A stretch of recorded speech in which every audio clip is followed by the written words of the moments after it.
Hello दोस्तों, केना छी? अहाँ सब अहाँ सबके स्वागत करै छी एक नया ब्लॉग में। तो चलू आइ के ब्लॉग में अहाँ सब देखाबे जा रहल छी। हमर भैया नया घर खरीदलकै तो ई घर जे सोसाइटी में छै, ओ सोसाइटी पहले अहाँ सबके दिखा दै छी। ओहिके बाद घरों के वीडियो बनाकर डालि देब, और ओहिके बाद गृह प्रवेश पूजो के वीडियो बनाकर हम इएह चैनल पर डालि देब। अहाँ सब बढ़िया से देख लेब, तेँ सब्सक्राइब कऽ के राखू। ई चैनल पर बहुत मजा आयत अहाँ सबके।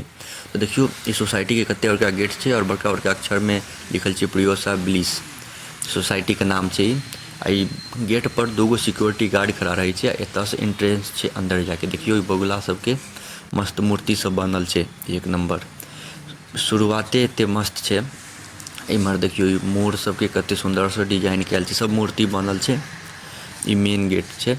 अब इम्हर मुड़ि जेबै, ई मेन सोसाइटी छै। देखियो कते सुंदर सजायल छै। अखन तक किछु नहि लागि रहल यऽ, सब और नीक लागत राति कऽ तऽ एते सुंदर लगै छै की कहू।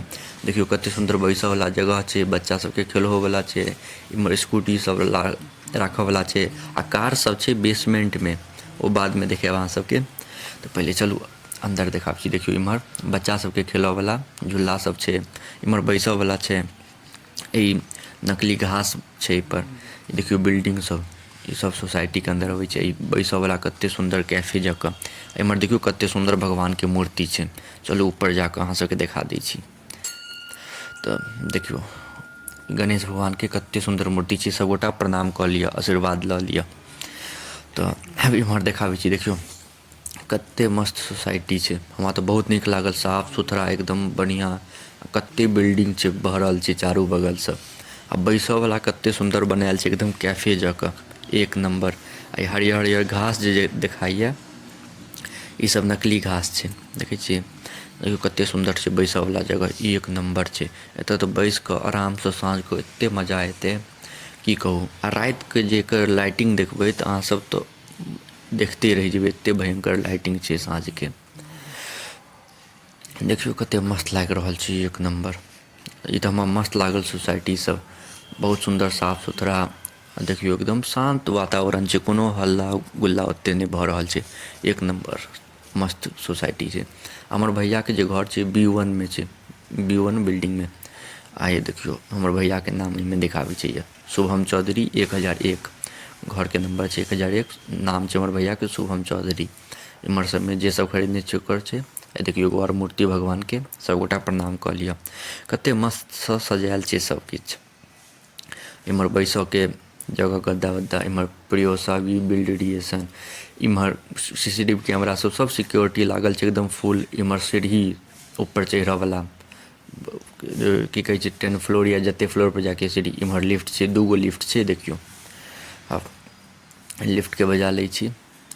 दूगो लिफ्ट छै, ऊपर जाके या तो ऊपर वाला टिप देलिए। हमर भैया के 10th फ्लोर पर छै घर, 10वां फ्लोर पर। तो 10वें फ्लोरे तक छै, ओहिसँ ऊपर नहीं छै, 10th फ्लोर तक छै। ओहिके ऊपर छत छै, तो बढ़िया छै ना। छत यूज में हमरे या ज़्यादा। अब चलू लिफ्ट खुलि गेलै, एक सेकेंड।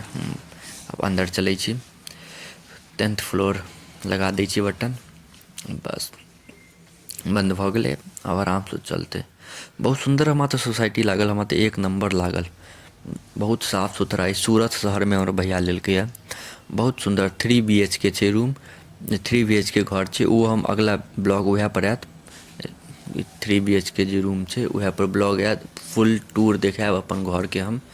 तऽ अहाँ सब सब्सक्राइब कऽ के राखू, बहुत मजा आयत ई चैनल पर। मिथिला से जुड़ल हर वीडियो आयत। तो देखियो 10th फ्लोर पर पहुँच गेलिए।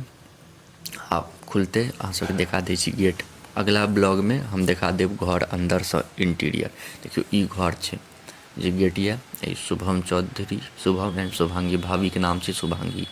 ई गेट छै, ई बेल छै। देखियो कते बढ़िया, एक नंबर छै। अब चलू अहाँ सबके गार्डन के राइट के ब्लॉग देखियो। अब रात के सीन। अब कैमरा में तो ओते बढ़िया वीडियो नहीं आबि रहल यऽ। आँखि से देखबै एते भयंकर लाइटिंग सब कयल छै, की बताउ। वीडियो में ओते फ्रेश आबि नहीं रहल यऽ, ओते क्लीन देखाई नहीं रहल छै। एतऽ जे अपन आँखि से देखबै एते सुंदर छै, एते सुंदर लाइटिंग छै, की बताउ। एतऽ साँझ के बैसऽ में एते सुंदर हवा बहै छै। अखन के साँझ को मस्त हवा बहै छै, मजा आबि जाइ छै। ई अथी सब पर बैसऽ वाला जे बनायल छै, ओहि पर बैस कऽ मजा आबि जायत। मस्त हवा चलै छै साँझ के। तो अहाँ सब सब्सक्राइब कऽ कऽ राखू। अगला ब्लॉग आयत फुल हाउस टूर, तो ओहि लेल अहाँ सब कनी देर इंतजार करू। अहाँ सबके एते देर तक देखऽ के लिए धन्यवाद।